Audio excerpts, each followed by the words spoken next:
from an outsider, someone who's purchased your product, your digital product, which, as you said, is called Roadmap, or Roadmap to Riches was the original name. I don't know if Roadmap 2.0 is the new name or if you're keeping everything full. But the bottom line here is this is exactly what you're saying. It's a course designed to help beginners launch a business. And more specifically, really, it's focused on a digital products business, at least from my standpoint. How do you sell information? How do you sell a course? Which is great because it's a 200 to 300 billion dollar per year industry that's growing by all accounts. It should be at least $500 billion, so $500 billion by 2030, probably more. The self-education industry has taken over. Many of us sit here, went to college, spent 40, 50, 80, 100 grand on college, and then got some entry-level job or never used our degree and got frustrated with that. So we've turned to self-education. Myself, I'm self-taught. I've been in the business for 11 years.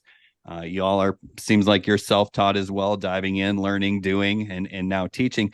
But that's what it is. You created this course that helps beginners step by step learn how to set up a digital products business. I will say, after going through it, it was amazing. It was so clear. It was broken down into bite-sized chunks, so you didn't feel overwhelmed. I was just really impressed with it.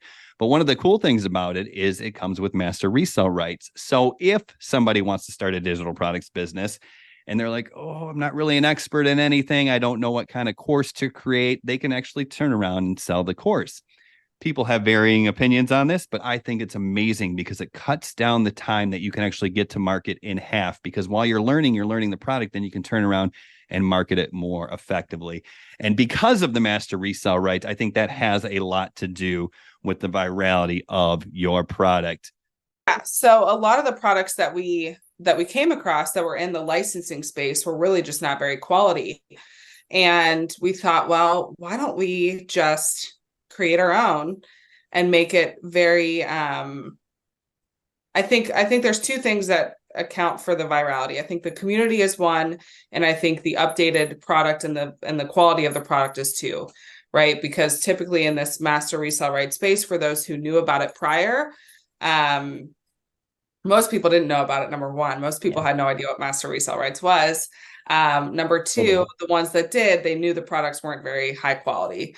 And then number three, they didn't come updated. They were very static. They never were, a lot of them were out of date, created years and years and years ago. It doesn't really apply to today. So the value prop where we add an update when needed, and then we have the free community with it to give people continuous support, I think were the two kind of extra value props that contributed to the virality. And yeah, it was an idea. We went with it and never looked back. I mean, it works. I mean, you're teaching people how to basically make money online, in a way. And at the same time, getting 100% of the profits. Like, that's super.